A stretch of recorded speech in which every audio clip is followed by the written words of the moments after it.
வீடு ஷிஃப்ட் பண்ணிட்டு இருக்கிறதுனால கொஞ்சம் வேலை அதிகமாவே இருக்குது. ஃபார்ம் வேலையும் பார்க்கணும், வீட்டு வேலையும் பார்க்கணும் அப்படின்னு சொல்லி கொஞ்சம் ரெஸ்ட் இல்லாம தான் போய்கிட்டு இருக்குது. இந்த டைம்ல ஒரு பப்பி டெலிவரி. இந்த பப்பி தான் இந்த வீட்ல இருந்து லாஸ்ட் டெலிவரி அப்படின்னு சொல்லலாம். பப்பி எடுக்க வந்திருந்தவங்க பஸ்ல வந்திருந்தாங்க. அவங்கள கொஞ்சம் நேரம் பஸ் ஸ்டாண்ட்லயே வெயிட் பண்ண வச்சுட்டோம். அப்புறம் அங்க போயிட்டு சாரிங்க இந்த மாதிரி வீட்டு வேலையா இருந்துச்சு, அதனால கொஞ்ச நேரம் உங்களை வெயிட் பண்ண வச்சுட்டோம் அப்படின்னு சொல்லி பேசிக்கிட்டு இருந்தோம்.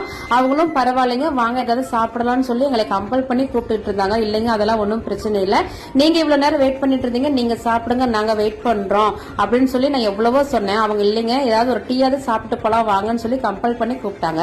அதுக்கப்புறம் நாங்க சாப்பிட்டுட்டு இருந்த அந்த கேப்ல போயிட்டு இவர் போய் பப்பிக்கு செர்லாக்கெல்லாம் வாங்கிட்டு வந்தாரு. அதுக்கப்புறம் பப்பியும் செர்லாக்கும் அவங்களுக்கு நாங்க கொடுத்துட்டு அவங்கள திரும்பவும் பஸ் வச்சு விட்டுட்டு அதுக்கப்புறம் தான் நாங்க அங்கிருந்து கிளம்பினோம்.